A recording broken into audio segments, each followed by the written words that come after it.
de las evaluaciones, ya según el último calendario que nos entregó la institución, para ir definiendo bien entonces lo que resta, ¿ya?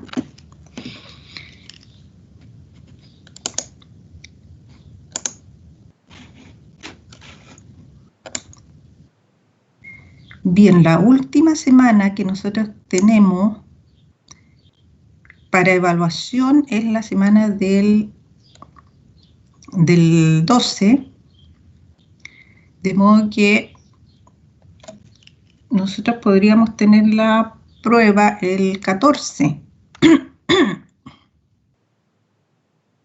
¿ya? Para darles más margen de tiempo para que la puedan preparar. Y que equilibrar un poco las fechas, eso estaba viendo, ¿no? De las entregas, de las evaluaciones. No, perdón. La prueba sería estoy viendo el calendario acá, agosto, la semana del 10 es la última semana, entonces el 12. El 12 de agosto, que es día miércoles.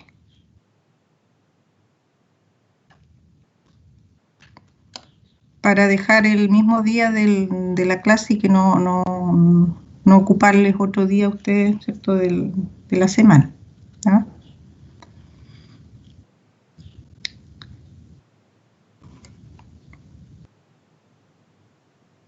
El 14, dentro de esa misma semana, o sea, el último día de la semana,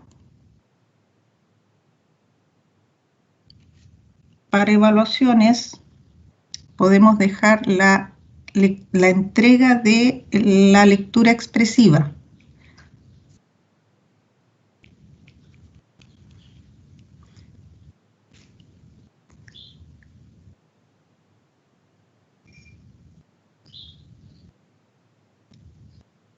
¿Ya? De modo de darle tiempo a ustedes para que la puedan preparar y puedan aprovechar la última semana que tenemos de evaluación. Y el trabajo podemos dejarlo un poco antes para dar tiempo a la evaluación y poder tener las notas a tiempo para subirlas a la plataforma, ¿no? Porque desde el 14 ya nos queda solamente una semana que nos da la universidad para subir las notas a la plataforma, que es el 21. ¿Ya? Así que no hay mucho tiempo extra como para después para evaluar, ¿ya? Para poner notas. Entonces, el 4 de agosto, estoy viendo que puede ser una buena fecha para que ustedes entreguen el trabajo, que es un pequeño trabajo, actividad de mediación lectora con alguna obra que ustedes elijan, ¿ya? Yo les voy a explicar en qué consiste ese trabajo y les voy a entregar también un texto donde ustedes van a encontrar bastantes ejemplos, ¿ya? Porque es un trabajo que se hizo, que se recopila una serie de reseñas entre las que estoy yo y también está la profesora Macarena, que colaboramos con esta actividad de lecturas, de proposición de lectura, ¿no? Proposición de lecturas para, ¿cómo le llamamos? Lecturas para compartir, ¿no? Con sugerencias de mediación lectora en tiempos de crisis, ¿ya? Algo así es el título del texto de este catálogo de propuestas que se hizo en la fundación, que es una fundación internacional que tiene filial en Chile, que es la Fundación Internacional para el Libro Infantil y Juvenil.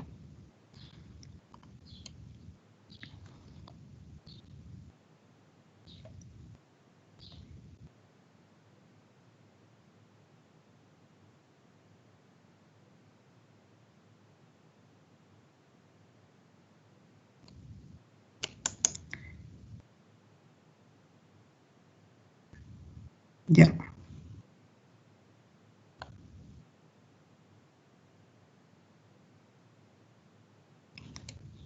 Bien.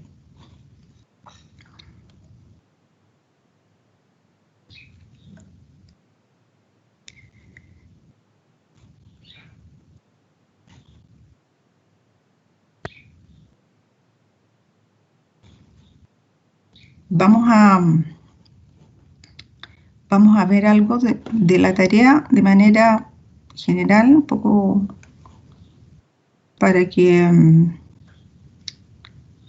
para socializar un poquito la tarea que habíamos dado, la última clase, ¿ya? Y poder pasar al otro tema, ya puesto que ya no nos queda mucho tiempo como para poder tratar lo que nos queda de programa, ¿ya?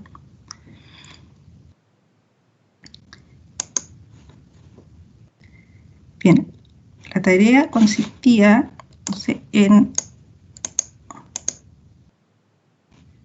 leer, ¿cierto?, el cuento de Caperucita Roja de Gabriela Mistral, ¿cierto? Y allí comparar un poco con los textos de Grimm y de Perrault, ¿ya?, con estas versiones tradicionales.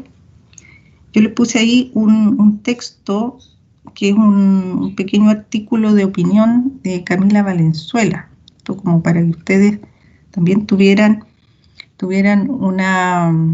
una idea de qué lectura se está haciendo actualmente en relación con esta obra, ¿ya?, en diálogo con estas otras obras clásicas de la tradición. Entonces, en este caso se trata de esta versión de Gabriela Mistral de Caperucita, ¿no? Entonces, allí yo les proponía que ustedes repararan en la intertextualidad, ¿no?, según lo que habíamos visto, qué tipo de intertextualidad se daba, qué diferencias fundamentales podían ustedes encontrar con las versiones anteriores, ¿no? Y que leyeran este artículo, vamos a ver si la lectura, entonces, que ustedes hacían se condecía con esta otra lectura de Camila Valenzuela, o le abrían tal vez perspectivas de las que ustedes no habían reparado, ¿no? Entonces, quiero que conversemos un poquito en base a esas ideas, ¿no? Escuchar de ustedes entonces algunas ideas en base a la lectura que ustedes hicieron, ¿ya?, del texto. Y sí que leyeron el artículo, ¿ya?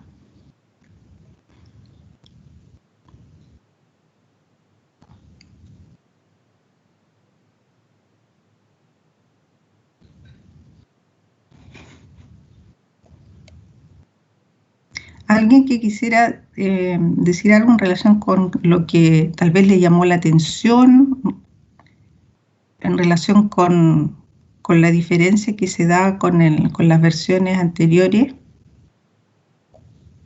y tal vez a qué versión ustedes la acercaron más también, o sea, se acerca más según lo-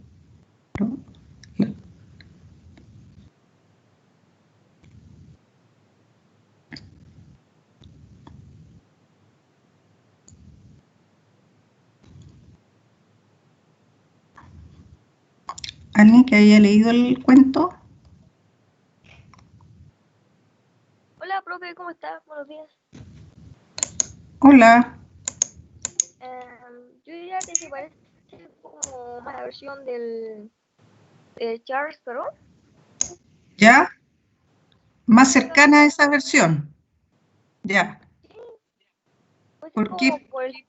por el tema del último párrafo, diría yo. ¿Por el tema de qué, perdón? Del último párrafo ¿Ya? del poema. ¿Cómo Ahí como que termina? justamente como que se rindió a los pies del lobo.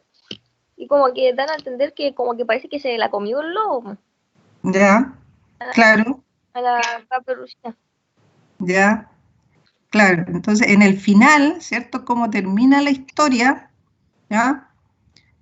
Se asemeja más a la versión de Perrault, ¿cierto? Porque la de Perrault, efectivamente, cuando tú dices, el lobo se la come y ahí se terminó la historia, ¿cierto? No hay final feliz, al contrario, ¿no? Sí, Aquí también en la versión de Gabriela Mistral, el desenlace es fatal, ¿cierto? Para la protagonista. sí, Ahora porque encontrar, al principio así como que mantiene, ¿sí? ¿no? Que lo que decía que como que dentro del cuerpo como del poema, de la Mm, historia, no hay como que no podríamos como que fijarnos, o sea, centrarnos más en un autor que en otro. Como que dice que la niña era buena, tenía un corazón tierno como un panal, algo así, ¿o no? sí, No, pero claro, entender que la niña de suerte era buena. Pero ya. después ahí, como que por el final así me decanté más por el Charles Perrault. Claro, en el final se asemeja más a Char Perro. ¿Y hay alguna diferencia que ustedes notaron de la característica de Caperucita o la característica del lobo en relación a estas versiones? ¿Cómo se presentan, cómo se describen a estos personajes en la de Mistral? ¿Encontraron que se diferenciaba en algo? ¿Qué característica tenía el personaje de Caperucita y el personaje del lobo en el cuento de Mistral?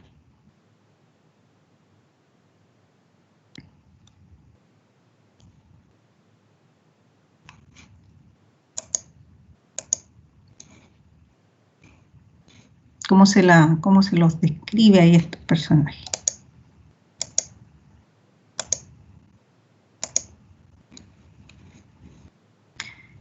Ahora, hay algo en la historia igual, hay un personaje que no está, ¿recuerdan? En el cuento de Mistral, que está en los otros.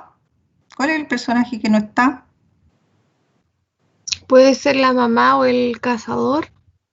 Claro, la mamá de hecho no está y que está en los otros dos, ¿cierto? En las otras dos versiones está la mamá, ¿no? Eso es común en las otras dos versiones tradicionales. Eh, y acá no está la mamá. ¿Saben? Ahí hay ya algo en la historia, ¿no? Distinto y importante también, ¿no? La mamá es la que la mandata, ¿no? A Caperucita. Aquí no encontramos al personaje de la mamá. Empieza inmediatamente el cuento como Caperucita Roja visitará a la abuela, ¿no? Así empieza el cuento de Mistral. Fijan, desapareció aquí el personaje de la madre. Entonces, Caperucita, ¿no? Inmediatamente aparece como un personaje que ya toma una acción, ¿no? Fijan, no está este otro personaje eh, explicitado aquí en la historia.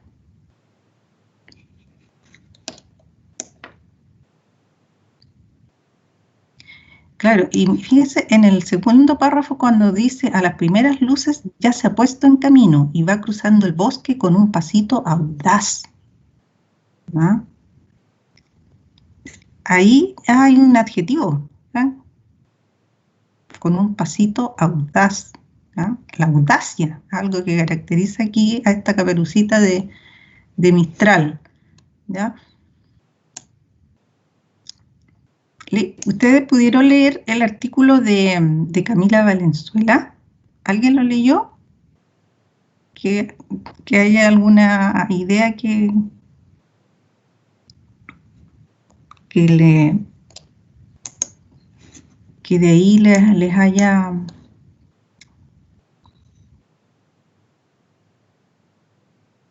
quedado, les haya llamado la atención, tal vez? ¿No? ¿Nadie leyó el artículo? Ya, entonces los encargo para que hagan la lectura, ¿ya? Que hay ahí hoy una lectura que hace Camila Valenzuela desde una perspectiva de género, ¿ya? Una perspectiva feminista, ¿ya? de esta obra. Entonces ella compara Caperucita con estas otras obras de los clásicos, fijándose precisamente en estas características de la Caperucita y del lobo, ¿ya? Que tiene ciertas diferencias con estas otras versiones tradicionales, ¿ya? En que la Caperucita, en el caso de Perrault, dice Valenzuela, se presenta muy ingenua y como en cierta medida culpable, ¿ya? De lo que le pasó, ¿ya? Claro, entonces ella dice que ahí hay una visión patriarcal, justamente, en que muchas veces se adjudica la responsabilidad de lo que a las mujeres les sucede a las propias mujeres, en lugar de a los hombres, ¿ya? En este caso, representado en la figura del lobo, ¿ya? Entonces a la Caperucita le pasa lo que le pasa, poco.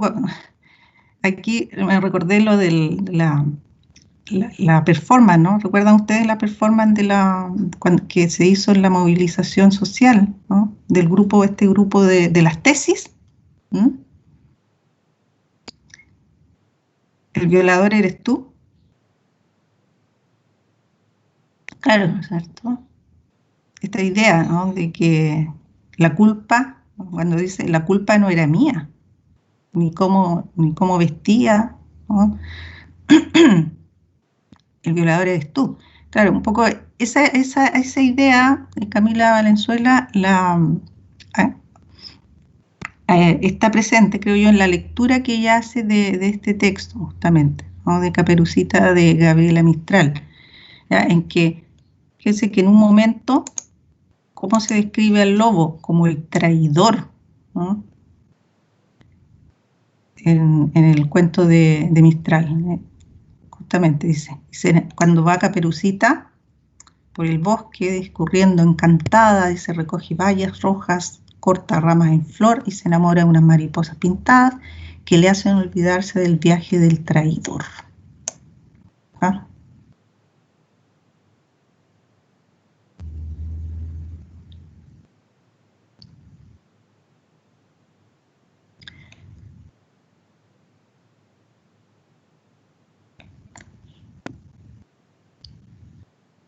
Claro.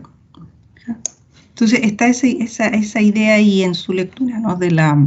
Que en estas otras versiones Caperucita es muy muy ingenua, ¿no es cierto?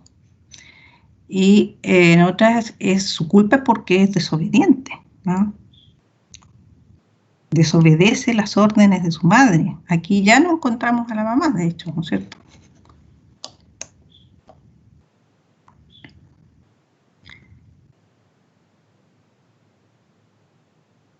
Y bueno, y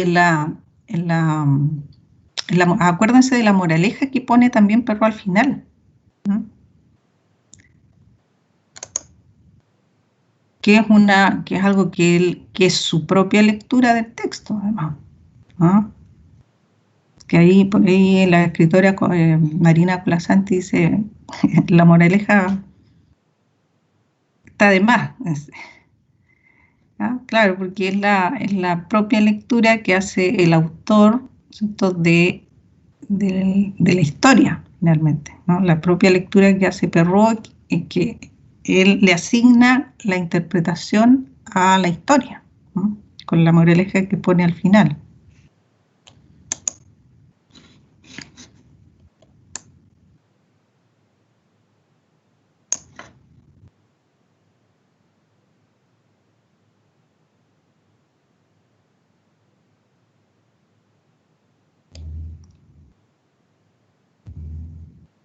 Bueno, esa es una lectura, ¿cierto? Una lectura posible de los clásicos, aquí en este caso en relación con esta nueva versión que hizo Gabriela Mistral, ¿no? Ahora, también hay otras lecturas como la de Marina Colasanti, que mencionaba yo, que ella la lectura de los clásicos, ¿no? Particularmente del texto de Mistral, en que ella enfatiza la figura del lobo en relación con aquella parte del inconsciente, aquella parte del lado oscuro tal vez, ¿no es cierto?, de todas las personas y de los niños también, ¿no? Entonces ella dice que, y efectivamente, ¿no?, sin el lobo no sería lo mismo la historia de Caperucita Roja, ¿no es cierto? La figura del lobo es central y es atractiva además, dice Colasanti, para los niños, ¿no? Para los niños, ¿no? Cuando aparece el lobo, la figura del lobo también atrae, ¿no?, como figura narrativa, ¿no?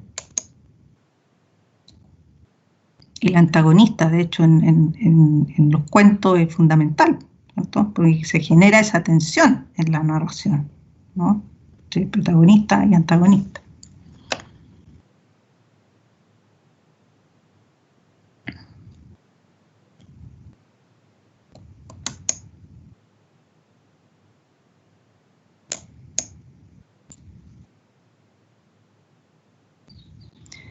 Bien. Bueno, hay muchas versiones, chiquillos, de la Caperucita que se han hecho a lo largo del tiempo, que ustedes van a encontrar. ¿Ya? Ahora, en relación con las nuevas versiones, precisamente, quiero referirme yo a un género que está presente también en la literatura. Voy a poner la presentación acá, de nuevo.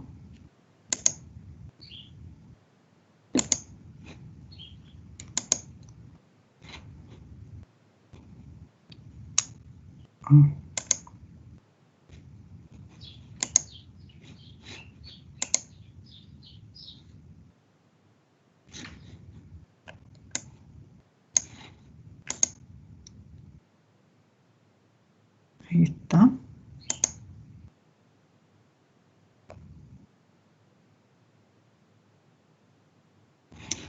Ya.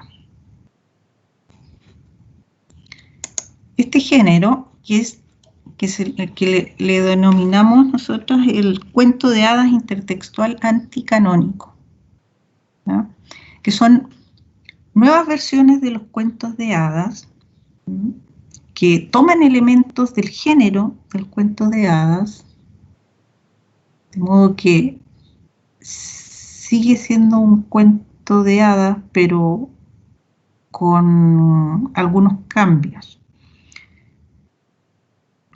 Así como toma algunos elementos del cuento de hadas que corresponden al género, por otro lado, rompe con algunas de estas características del género del cuento de hadas, ¿ah? Entonces están los dos aspectos, ¿no?, la similitud con los cuentos y por otro la disimilitud con algunos aspectos del cuento de hadas, ¿ya?, algunas características del género, ¿ya?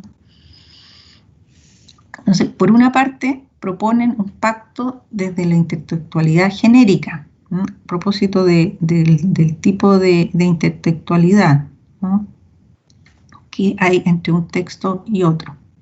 ¿Ya? La intertextualidad, ¿ya?, con estos textos anteriores, ¿no?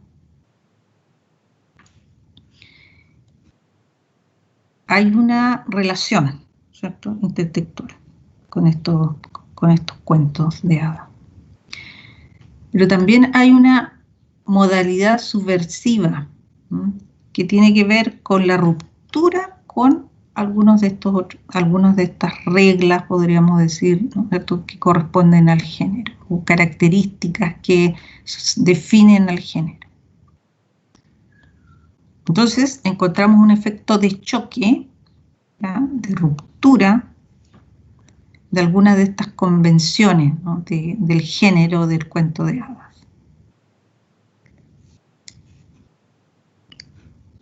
Ya, de ahí el nombre, ¿no? Cuento de hadas, está lo que toma todo el cuento de hadas, intertextual, porque hay relaciones intertextuales precisamente por las semejanzas que tiene, los elementos que retoma, y anticanónico, ¿ah?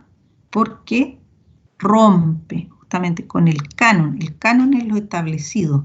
¿No? Cuando hablamos de lo canónico, hablamos de lo que está establecido, lo que define algo. ¿Ah? En cambio aquí hablamos de anticanónico, justamente porque va contra, en algunos aspectos, ¿no? Esas reglas, ¿no? El cuento de hadas.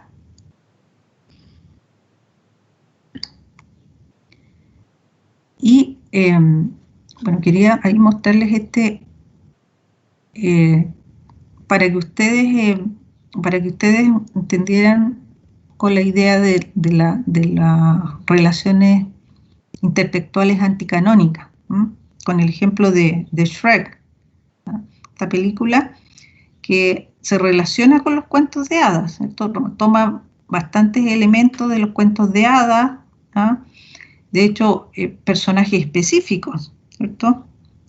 Cuentos, hay referencia a cuentos en particular, ¿no? Del cuento de hadas, ¿no? Y por otro lado, también hay una subversión. ¿No?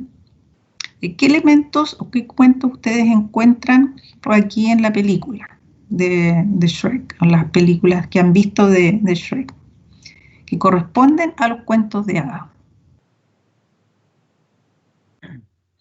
La hada madrina. La hada madrina, muy bien, ya hay un personaje tipo, ¿cierto? El hada madrina. La Bella Durmiente. Ahí hay un personaje específico, ¿cierto? De un cuento en particular. Fija, cortamos entonces algunos personajes que son tipos, que aparecen en general en muchos cuentos de hadas, ¿cierto? Como ese, la hada madrina, y también algunos personajes específicos de algún cuento en particular, ¿no? Como el que menciona la compañera. ¿Qué otro elemento? La princesa y el rey, el Lord Farquaad. La princesa y el rey, ahí tenemos otros tipos de personajes, ¿cierto? Que se encuentran en la película. ¿Ya? ¿Algo más? ¿Algún otro cuento en particular o personaje en particular tal vez que hayan visto? O tal vez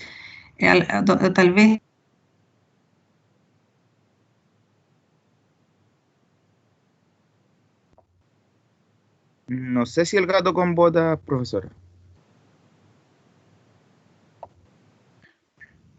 Creo que aparecía en Shrek, también aparecía Pinocho. también aparece Pinocho, ¿cierto? Ya. No sé cuánto era, no me acuerdo. Aparece Pinocho, que si bien no es un cuento de hadas, sabemos, ¿cierto? Pinocho es una novela, pero que también, como novela, Collodi también, en esa novela, también encontramos relaciones intertextuales con el cuento de hadas, ¿no? Características del cuento de hadas. Y entonces encontramos que aquí hay relaciones con el cuento de hadas y con el cuento infantil del clásico, podríamos decir, también no solamente con el cuento de hadas, sino también con cuentos o con obras, más bien, porque Pinocho no es un cuento, ¿cierto? Sino una novela con obras de literatura infantil, ¿no? Ahí hay un personaje entonces clásico también que ingresa en esta película, ¿no? Y que por otro lado, ¿cierto? Decimos, hay bastantes similitudes, ¿cierto?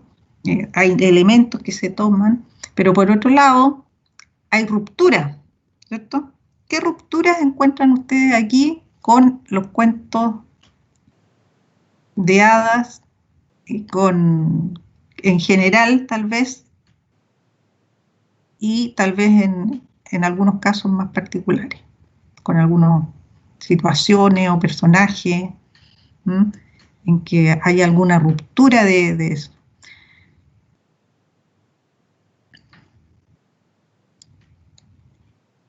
en que se cambie, ¿no es cierto?, aquello que nosotros ya reconocíamos en los textos tradicionales, ¿no?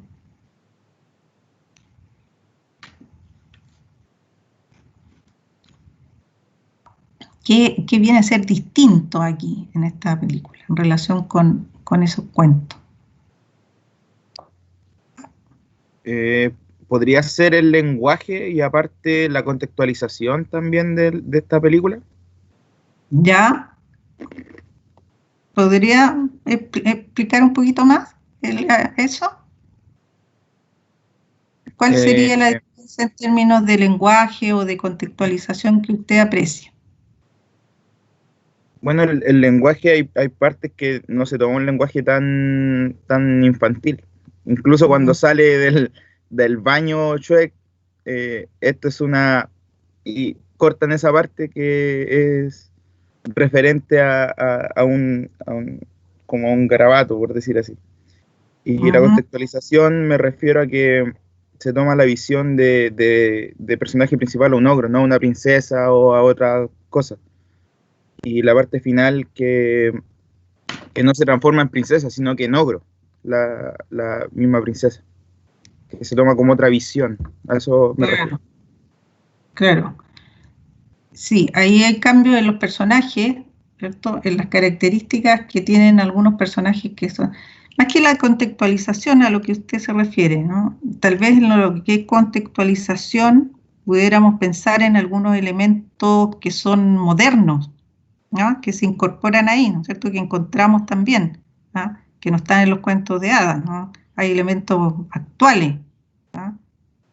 ¿Recuerdan de algún elemento que sea más moderno y que se ingrese ahí en la película?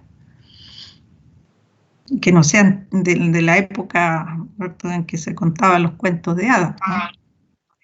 Profe, hay una parte cuando van a una ciudad y es muy gracioso porque tienen como edificios como que parodian a empresas actuales, así como Starbucks. Exacto. Es muy gracioso. Sí.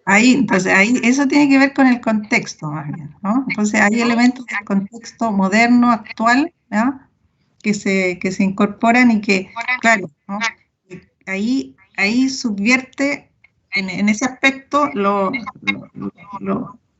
que caracteriza a los cuentos maravillosos tradicionales, que tienen referentes culturales más bien, ¿cierto?, de la época en que se escribían, o sea, que se contaban más bien, ¿no?, porque eran de la tradición oral, ¿no?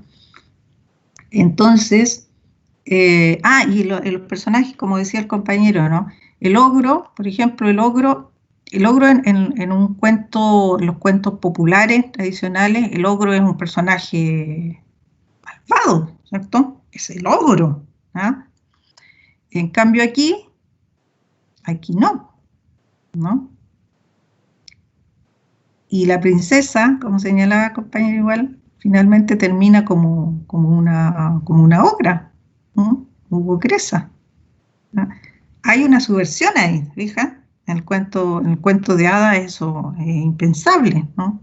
No puede ser, ¿no?, que la princesa termine como ogra, ¿no?, y feliz además, ¿no?, de ser una ogra, ¿no? Recuerdan que en Blancanieves, en la versión de Perrault, la ogra, que es la mamá del príncipe, es un personaje malvado, ¿cierto?, que se quiere comer a los hijitos de Blancanieves. O sea, perdón, de Blancanieves, de la Bella Durmiente, ¿ya? Claro, ¿no? Entonces, se fijan que aquí lo ponía de ejemplo para que vieran ustedes esta idea. Si bien esta es una película, no es un cuento, ¿cierto?, pero es para que vieran esta idea de cómo se pueden retomar elementos de los cuentos de hadas, por una parte, y que nosotros reconocemos, y que también reconocemos que hay rupturas, ¿ah?, puesto que si ya tenemos en nuestro imaginario, nuestro acervo cultural, conocimiento de los cuentos, ya sabemos qué es lo que se rompe, ¿no?, con qué reglas se rompe, ¿no?, en relación con los cuentos tradicionales, ¿no? esta idea, recuerden de la que hablábamos, de la belleza asociada a la bondad, ¿cierto? Belleza, bondad, maldad, fealdad, que está presente en los cuentos maravillosos tradicionales. Aquí esa idea se rompe, puesto que el ogro, ¿ya?, es bueno, y entonces ese elemento, ¿ya?, se subvierte, ¿ya?, aquí en esta película. Esta idea de belleza, bondad, fealdad, maldad, ¿no?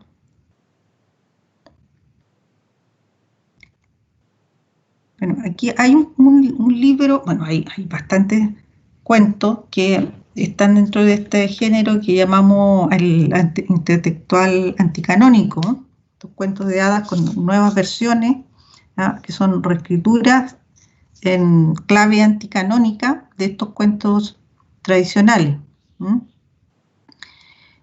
Aquí les traje yo este libro, ¿no?, que es Lobo Rojo y Caperucita Feroz, de Elsa Bornemann, que es una escritora argentina, ¿no?, con ilustraciones de Cynthia Orenstein.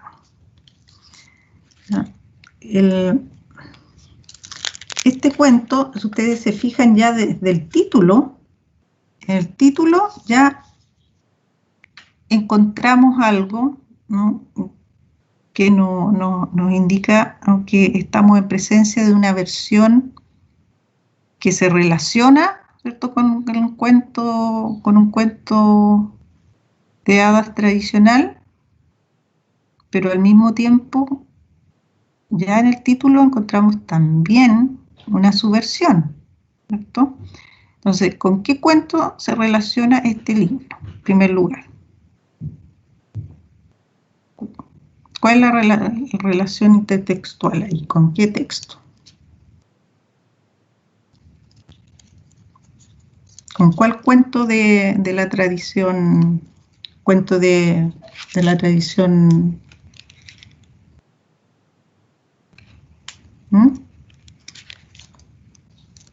¿Cuál es el cuento?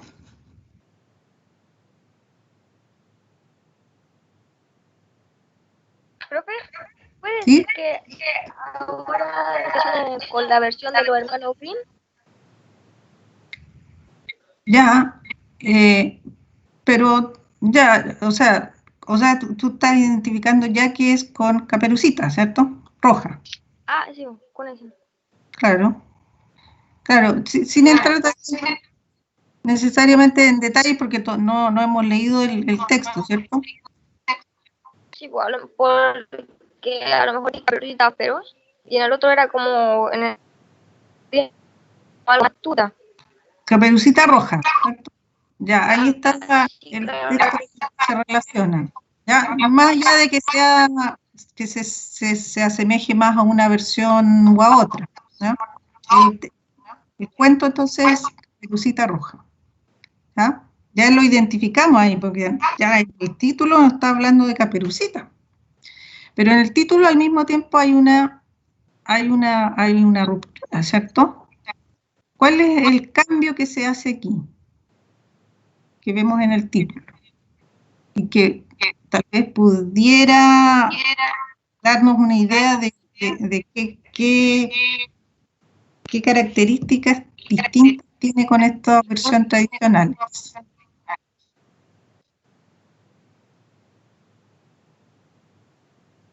El título es Lobo Rojo y Caperucita Feroz. Como que se intercambian los roles, por decir.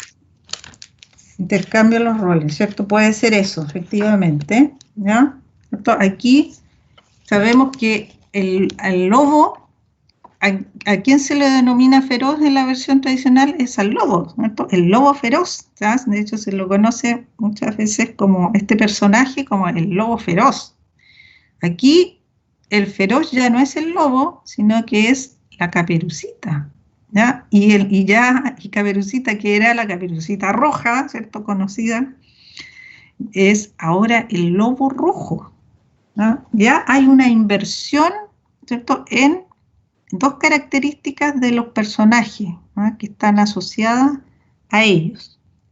O sea, en el título ya encontramos una inversión que nos puede hablar tal vez justamente de que los papeles, ¿no es cierto?, los roles, ¿no?, las características que están asociadas a ella pueden ser distintas y haber una inversión justamente de ellos, ¿no?, en la historia. A ver, y les voy a leer parte del inicio del cuento, ¿no?, como de este cuento, que empieza así, dice: en el bosque de Zarzabalanda, precioso bosque que queda bastante lejos de aquí, había una vez en la que la paz era la reina del lugar. Sus habitantes convivían felices y contentos. Desde los troncos más anchos y las copas más altas hasta las hierbas más delicadas, desde los osos más corpulentos hasta la más frágil de las mariposas, todos felices y contentos. Pero las personas no habían penetrado aún en ese bosque, y a este cuento habría que colocarle ya mismo el cartelito de colorín colorado, si no fuera porque llegó un día en el que esa paz, esa tranquilidad del había una vez del principio, se convirtió en otra vez.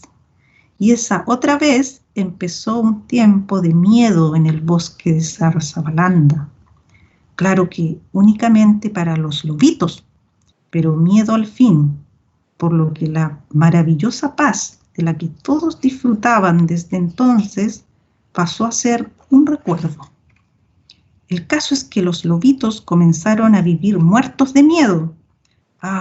Los pobres tenían razón de sentirse así. Las lechuzas habían visto algo y los pájaros madrugadores habían contado que... ¡qué mala suerte! ¿Qué habían visto las lechuzas? Pues a una nena solitaria, silenciosa y cubierta con una caperuza, recorriendo de noche los dos únicos caminitos que daban vueltas como serpentinas a través del bosque de Zarzabalanda. Ella los atravesaba una y otra vez, como si quisiera aprender sus recorridos de memoria. Los dos caminitos los habían abierto los animales, de tanto ir y venir de un lado al otro, y comunicaban cuevas, madrigueras, nidos, tal cual se comunican las casas de los hombres en cualquier barrio del mundo. Uno era un largo camino largo, el otro un corto camino corto.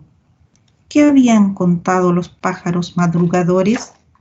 Pues que durante sus volares, más allá de Zarzabalanda, ellos llegaban a los alrededores de un pueblo vecino donde vivía esa nena, que se decía que era la mismísima Caperucita Feroz. ¡Ay, qué desgracia! La Caperucita Feroz andaba ahora suelta en el bosque de Zarzabalanda, y se comentaba que su mayor deseo era conseguir pieles de lobitos para confeccionar sus capas. Nada menos que la peligrosa Caperuza Feroz, una nena parecidísima a la Caperucita del viejo cuento que todos conocemos, sí, aunque parecida solamente, porque también era una nena, también usaba una graciosa caperuza para cubrir cabellos y espalda, también acostumbraba a atravesar los bosques. Pero mientras que la antigua Caperucita era buena como el pan, esta, la de nuestra historia, no, nada que ver. Lo cierto es que era una criatura mala, muy mala, re mala, malísima, súper mala, a la que, por supuesto, nada le encantaba más que hacer maldades, ¿no? Y así empieza este cuento. Bueno, continúa. Ahí yo le puse un link donde aparece una lectura también que hacen unos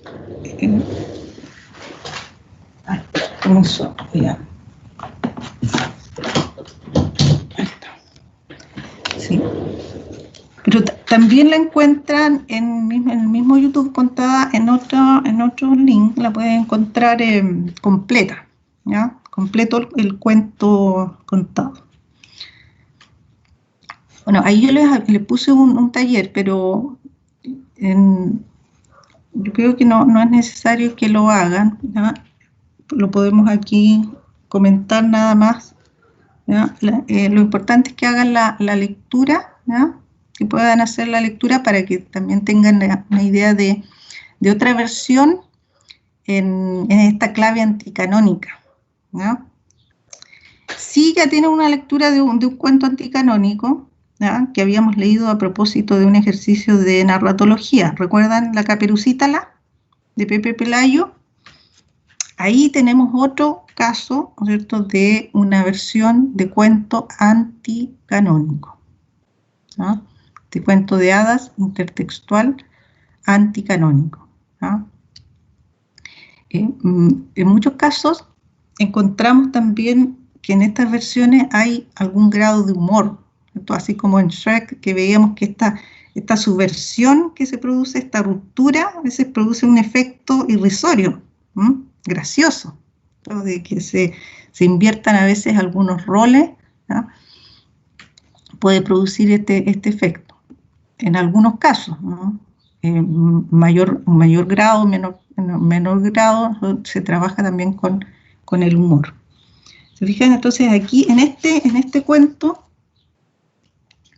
ya hay una inversión, ¿cierto?, de los personajes, de los roles.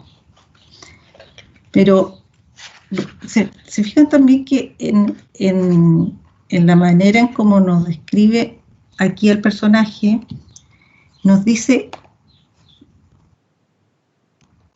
que nos envía ya al cuento de Caperucita, ¿cierto? Dice que se parecía a esta otra Caperucita, ¿no?, del cuento, ¿no?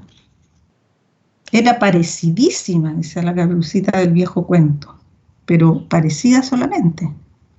Entonces, de alguna manera, creo yo que aquí la autora resguarda un poco esto de que a los niños les pueda parecer un poco chocante que la Caperucita sea mala, ¿no? Que los pueda tal vez desconcertar esto de que la Caperucita sea malvada. Ahora, siempre la idea, si nosotros trabajamos con un cuento de este tipo, cuento anticanónico, es que los niños conozcan las versiones anteriores. Ya, ahí está la gracia. Entonces, en los primeros años, la idea es que los niños puedan conocer las versiones tradicionales, ¿ya?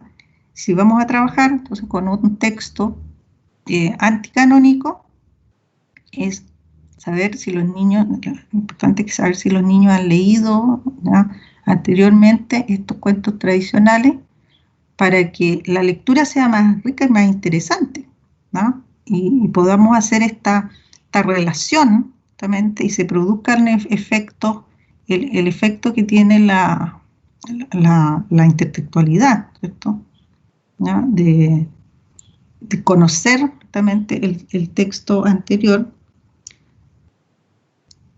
porque el efecto humorístico, por ejemplo, de Shrek, tal vez no sería el mismo si nosotros no conociéramos personajes de los cuentos de hadas, ¿cierto?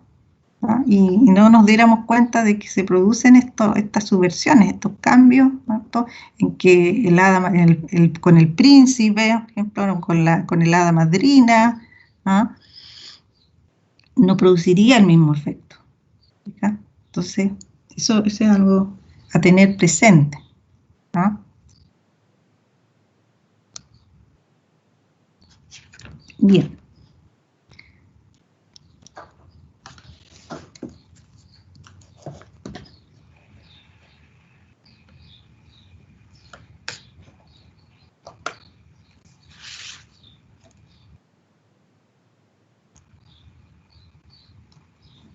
Ya.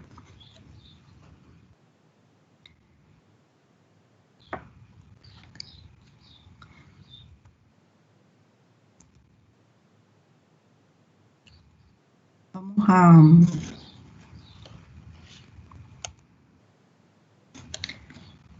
salir de acá, de esta presentación. A ver. Ya.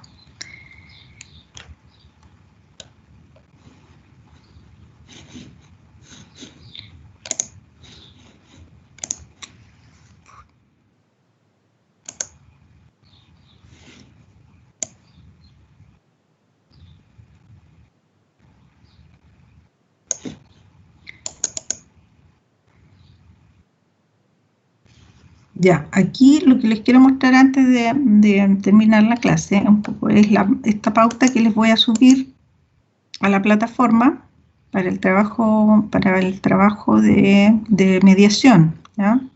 Con un texto.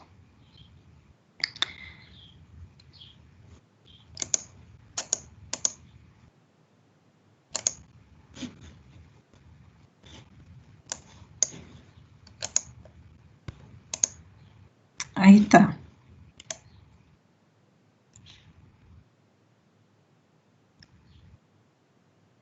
Ya, entonces dice, ¿cuál es el objetivo? Seleccionar una obra y diseñar una actividad de lectura orientada a estudiantes de educación básica para incentivar y desarrollar esta macrohabilidad, o sea, la lectura, ¿no?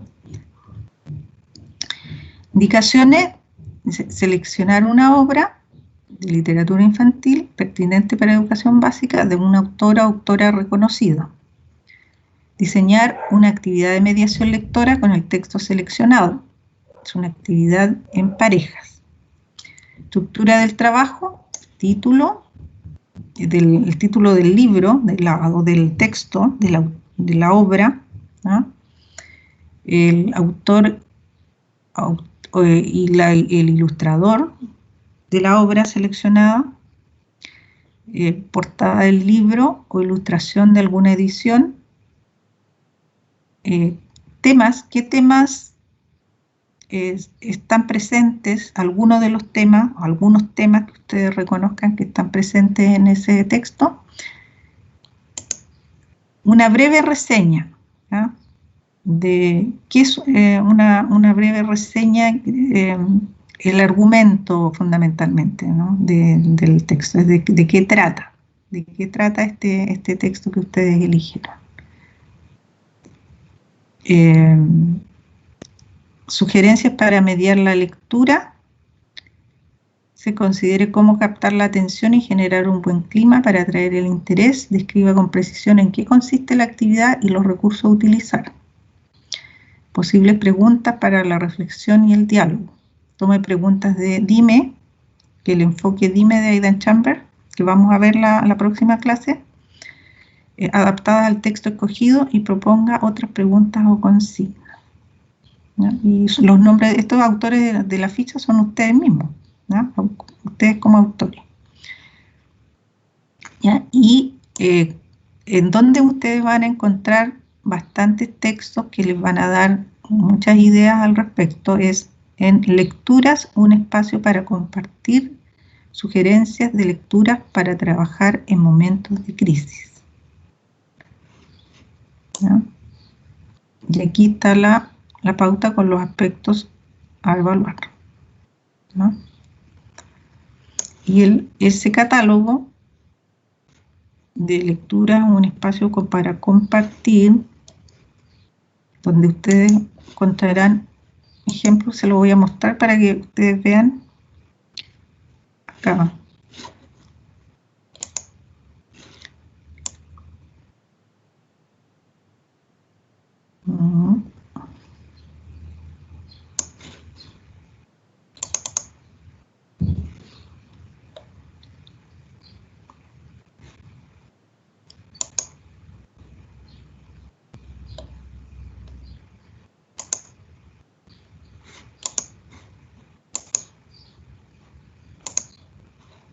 Acá está.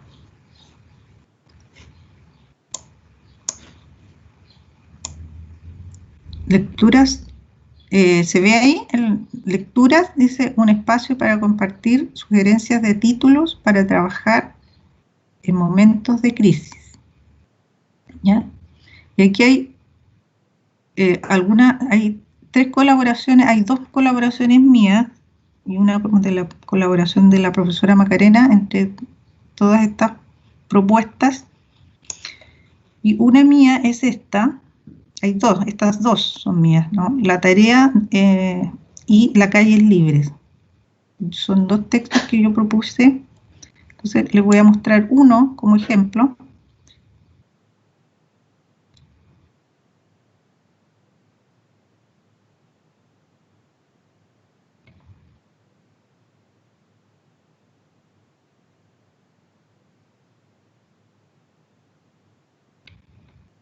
Acá está.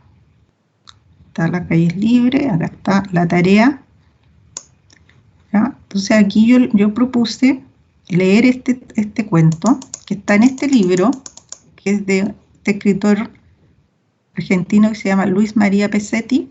El libro se llama Between Natacha, es de una serie de Natacha, ¿ya? La serie así como Papelucho, ¿ya? Está la serie Natacha, ¿ya? Con todas las aventuras de este personaje, esta niña. Y uno de los cuentos que encontramos en este libro es la tarea. Entonces yo propongo aquí la lectura de este cuento, ¿no? Momento de lectura, ese encuentro y conversación, la temática, algunos temas que encontramos acá son estos: derechos de niños y niñas, derecho a educación, justicia social, escuela, tareas escolares, amistad, comunicación, mundo infantil, mundo adulto. Edad sugerida desde los 10 años. ¿Ya? Siempre esto es aproximado, ¿no? No es algo tan categórico. Acá está la breve reseña, ¿eh?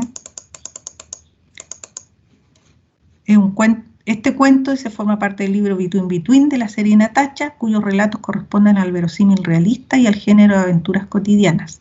En la serie destaca la configuración del personaje protagónico, Natacha, quien según el propio autor es en una semana lo que una niña es en un mes. En la obra priman los diálogos con humor inteligente y con situaciones en el ámbito familiar y escolar. En el cuento La tarea, Natacha tiene que hacer una tarea escolar que consiste en escribir media plana sobre el derecho a la educación. Ella no comprende qué es eso y solo quiere cumplir con el trámite. Pero camino a la escuela, a Natacha le impresiona ver a una joven mendigando con su pequeña hija, lo que hará que la tarea cobre un nuevo sentido para ella. Este encuentro la llevará a cuestionarse y cuestionar a los adultos sobre la desigualdad y la justicia social a partir de situaciones que podemos reconocer. La tarea como cumplimiento de una obligación escolar pasará así a segundo plano y será reemplazada por un propósito concreto: que la pequeña Gabriela, que es la hija de esta mujer que está en la calle pidiendo limosna, pueda ir a la escuela. Natacha busca coherencia entre el concepto derecho a la educación y la realidad, pero se siente frustrada ante la indiferencia y la inercia de los adultos. Entonces ella se pregunta: ¿nadie quiere cambiar las cosas? Es por eso que toma la iniciativa junto a su amiga Patty. En la tarea, o sea, en el cuento, se mezclan la lucidez crítica, el humor y el deseo de regenerar las relaciones humanas y construir una sociedad más equitativa. Aquí no son los adultos quienes dan una lección, sino dos niñas inquietas que actúan y hablan como niñas. ¿Ya? Eso es interesante. Y aquí, sugerencias para cómo mediar. Aquí viene la parte de la mediación. Entonces, ¿qué es lo que yo propongo acá? ¿Cómo podríamos trabajar con este texto? ¿Ya? ¿Cómo mediar, ¿ya?, en la lectura de este texto, en una sesión de lectura? Antes de iniciar la lectura podemos preguntar si han leído algún relato de la serie. Si es así, les pedimos que den características de la personalidad de Natacha y datos de su vida, como con quién vive, cómo se llama su perro, quién es su mejor amiga. No olvidemos decir quién es el autor y el ilustrador, dar algunos datos biográficos, mostrar el libro o la portada. También puede haber un diálogo previo sobre las tareas escolares desde la visión y la experiencia de la niña y los niños presentes. Una vez que leamos el cuento en voz alta y en forma expresiva, sugerimos releer el diálogo entre Natacha y su mamá y escribir lo que entienden por derecho a la educación. Posteriormente a la lectura del relato pueden modificar lo que escribieron. Resulta interesante elaborar un perfil de Natacha, el personaje protagónico, para lo cual se le entrega a cada niña o niño una tarjeta de cartulina de diferente color en que escriben una característica del personaje, la que pegarán alrededor de la imagen de Natacha, delante del grupo. Luego conversarán sobre las características que le asignaron. Natacha y Patty se plantean a sí mismas y a los personajes adultos varias preguntas y discuten sobre ellas, por lo que en la mediación podemos retomar esas preguntas que están en el cuento e involucrar a los participantes en la reflexión y la discusión. También puede ser enriquecedor relatarles parte de la vida de Malala Yousafzai y su defensa del derecho de las niñas a la educación. Esta niña que ganó el Premio Nobel de la Paz, ¿no? Malala Yousafzai, que sufrió un ataque terrorista porque ella quería ir a la escuela, ¿no? Y en su país se le había negado la posibilidad a las niñas de ser educadas. Natasha y Patty deciden hacer un reportaje. En relación con esto, una actividad posible es identificar la secuencia de acciones que siguieron para poder hacer este reportaje, opinar sobre las decisiones que tomaron y si lo habrían hecho ellos de esa forma o de otra. Otra actividad que sugerimos es crear una declaración de derechos de niñas y niños según su punto de vista. Posteriormente, los comparan con los derechos consignados en la Declaración de los Derechos del Niño, la que sugerimos acompañar de viñetas creadas por Kino, el creador de Mafalda, ¿no? Kino, que creó estas viñetas de los derechos del niño. Esto los llevará a discutir si se cumplen o no en Chile y en otros lugares del mundo. Y algunas posibles preguntas, ¿no? Aquí está la parte de las preguntas para la reflexión y el diálogo, que son algunas entre otras posibles, ¿no? Que se pueden generar. ¿Qué opinan de las tareas escolares? ¿Qué hizo que Natasha se interesara después por la tarea? ¿Qué les parece el cambio que Natasha y Patty le dan a la tarea que le dan en la escuela? ¿Qué hace que Natasha se interese por indagar sobre el derecho a la educación? ¿Qué piensan que se necesita para que el derecho a la educación funcione? ¿Qué personaje adulto le llamó la atención? ¿Por qué? ¿Qué les gusta y no les gusta de la escuela? Acá, unas preguntas que se derivan realmente de este cuento. Ya, y aquí leí que fue una propuesta mía, ¿no? Pero aquí en este catálogo ustedes encuentran, se fijan, tienen el mismo formato, ¿no? Todos tienen el mismo formato, ¿no? La breve reseña, la sugerencia de cómo mediar y las posibles preguntas para reflexión y el diálogo, ¿no? Entonces este modelo es el que yo tomo para que ustedes hagan este trabajo, ¿ya? Y aquí encuentran bastantes textos, ¿ya? Con propuestas, ¿ya? Que les puede servir también para su propia práctica, ¿ya? Como docente. Bien, eso es entonces por ahora. ¿Ya? Eso lo voy a subir a la plataforma, ¿ya? ¿Alguna consulta? Profe, ¿Sí? ¿para cuándo la entrega? La tenemos para el 4.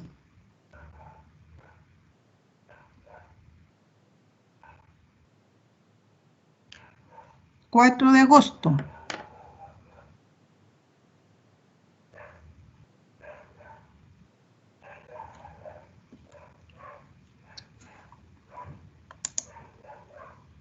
¿Está bien?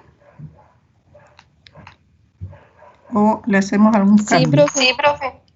¿Sí? ¿Estamos de acuerdo? Según la fecha que teníamos, ¿no es cierto? Yo les di 12 sería prueba y el 14 lectura expresiva. ¿Ya? Profe, pero no sería ¿Ah? ¿Cómo? ¿No sería el día 15? El 4 es día martes, profe. Día martes. Ah, ya. Por eso digo, no sé, o le hacemos algún cambio en la fecha. ¿El 5? Es que como es día miércoles. Ah, el miércoles es 5, claro. Ya. 5, ya, miércoles 5. 29. Ya, incluso podríamos dejarla para darle otro día más, para que tengan más tiempo.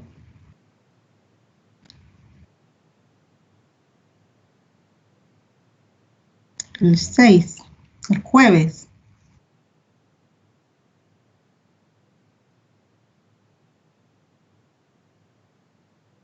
porque ese lo tienen que subir nada más a la plataforma.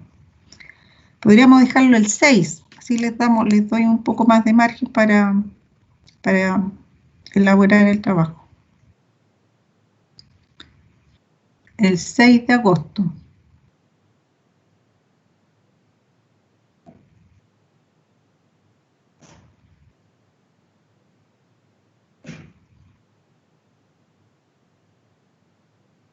Ya. Ahí estaríamos entonces.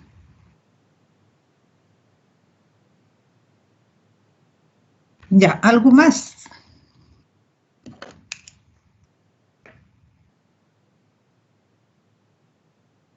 ¿Nada más?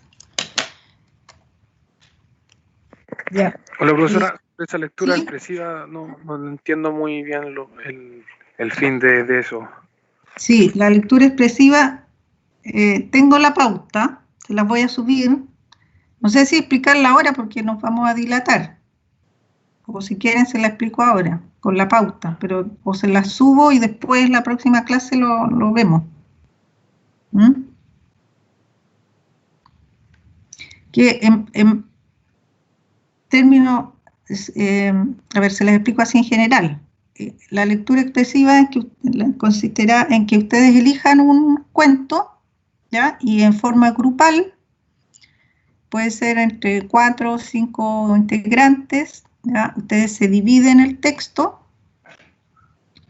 para la lectura y van a tener que grabarlo, ¿sí? ¿No? Grabarse ustedes haciendo la lectura, ¿ya? Y después enviarme esa grabación, ¿ya? Lectura expresiva, la idea es, bueno, vamos a ver más en la próxima clase sobre lectura expresiva, ¿ya? Que ustedes lean con expresividad, básicamente eso consiste en la lectura expresiva, ¿no? Leer un texto, ¿ya? Con expresividad, o sea, dándoles los matices, la voz, la entonación, ¿ya? Leer en voz alta, ¿no? Con expresividad. Es una lectura, ¿no? La lectura expresiva. Entonces, la idea es que ustedes sean capaces de leer un texto bien leído, ¿ya? Para los niños, ¿no? Eso es, ¿no? Profesora, ¿Sí? sí, es que no entendí algo. ¿La prueba corresponde al trabajo que dio ahora, el que mostró recién? ¿O No, cuál es? no, la prueba es la prueba. Este es el trabajo. Es el trabajo escrito. Ya, ese trabajo se entrega el día 6 de agosto. El 6 de agosto, claro. Y la prueba sería el 5. La prueba es el 14. Ah, ya. O sea, a ver, perdón. La prueba es el 12. Miércoles 12. Ya. Miércoles Ya. 12 es la prueba y el 14 es la entrega de la lectura expresiva, ¿ya? Grabada. Ah, ya. Gracias, ¿Ya? profesor. Ustedes se van a grabar leyendo, ¿ya? Un texto que ustedes elijan. Que tiene que ser algo que entre 5 o 7 minutos, ya que no sea muy extenso, ¿no? Pues una grabación, ¿ya? Y allí ustedes pueden escoger la modalidad en que lo hagan, ¿ya? Y pueden usar uno de esta misma plataforma, pueden usarla como para grabarse leyendo el texto, ¿no? Así como he visto algunos videos, ¿no? Ustedes han visto algunos videos que se han subido a las redes donde aparecen, ¿cierto? Con canciones, ¿no? Que aparecen varias personas, ¿cierto? En el video y van leyendo o van cantando, ¿cierto? Y se van viendo a estas personas, ¿no? En la misma pantalla, ¿no? van compartiendo, ¿cierto?, la pantalla. Que es una forma de hacerlo, ¿no? También se pueden usar algunos elementos también como para leer, ¿no? Pueden ser también títeres, por ejemplo, ¿no? O un diaporama. También se puede presentar un diaporama y se va leyendo a medida que se van pasando imágenes. Esa es otra modalidad.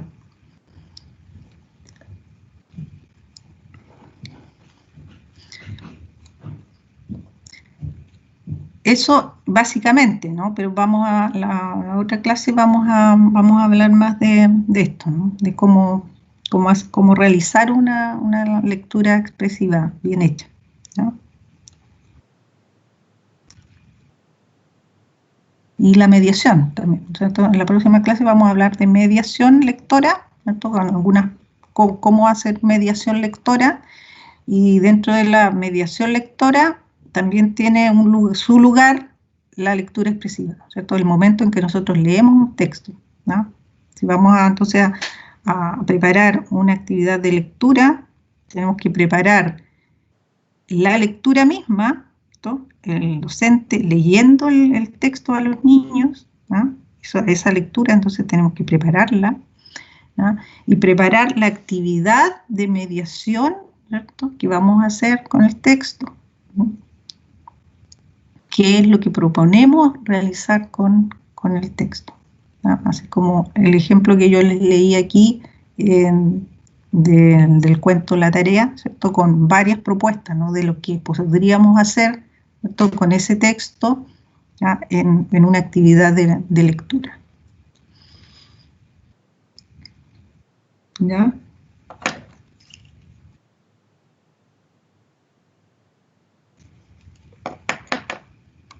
Bien. Hola, profesora. ¿Sí? Yo tengo una duda sobre las ponderaciones. Ya. Sí, ¿Las pruebas valían 25%? Sí, 25% y 10% cada actividad. O sea, en este caso la lectura y el trabajo escrito de la reseña del texto con la mediación. Ah, ya, y el 30% el que Y ahí- quedaba, que era de teatro. Y claro, eso queda de teatro, queda para el segundo semestre pendiente, como ustedes ya saben, que según me dice el director, se daría el curso en esa parte que falta, el segundo semestre, porque igual eh, estaba evaluándose si se dictaba o no se dictaba, pero finalmente entiendo que, según me dice el director, que se va a dictar de todas maneras, aun cuando sigamos en la modalidad virtual. Ya, profe. Muchas gracias. Entonces se dictaría, quedaría pendiente la nota del curso, como curso, quedaría pendiente para todos hasta el próximo semestre, una vez completada la evaluación de la parte de teatro, ¿ya? Con ese porcentaje que falta, ¿ya? Entonces, solo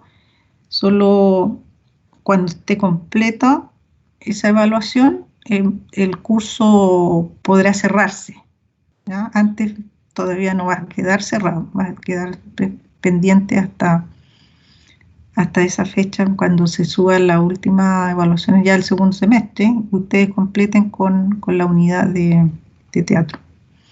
¿Ya? Que, como digo, se va a realizar aunque sigamos en esta modalidad, porque se vio que si no sería seguir dilatando, ¿ya?, el asunto, y se puede complicar más. Entonces no sabemos, justamente por el escenario en el que estamos, que es incierto.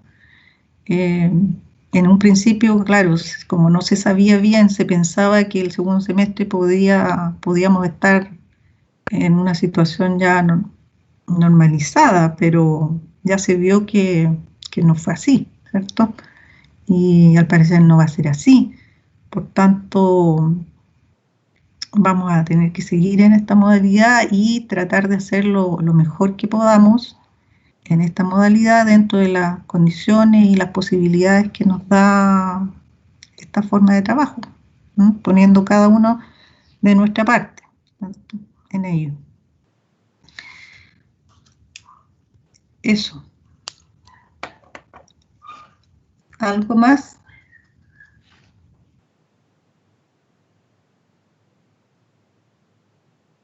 Nada más. Ya. Entonces, si no hay más preguntas, consultas, vamos a quedar acá. ¿Ya? Profe, ¿Sí? Dígame. yo tengo una consulta. El cuento uno lo tiene que elegir para hacer la reseña, ¿verdad? Usted lo elige, claro. Usted lo elige, sí, cuidando, sí, la calidad del texto, la pertinencia. Por eso que ahí yo les ponía que fuera pertinente para educación básica, uno, y que fuera de un autor o autora reconocida. ¿Listo? O sea, no llegar y tomar cualquier cosa que encontramos en internet. A veces me he dado cuenta que a veces profesores en la escuela hacen una actividad de lectura y toman un texto, ni siquiera ponen el autor, nada, como que lo primero que encontraron y hacen una lectura de un texto, ¿no? Entonces hay que también fijarse en eso, ¿no? Y ahí, para eso, bueno, tienen el catálogo de la antología que yo les entregué al comienzo, este otro catálogo que les voy a poner aquí. Les subí también una antología de mi autoría con una colega de la Universidad de Concepción. Hicimos la antología crítica del relato infantil sudamericano, en donde también ustedes pueden encontrar bastante bibliografía referida a autores y a obras de literatura infantil, ¿no?, que pueden también, en las que pueden encontrar textos que puedan seleccionar. ¿Ya?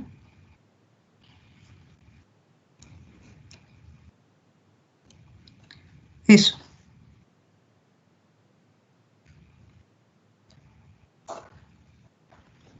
Bien. ¿Sí?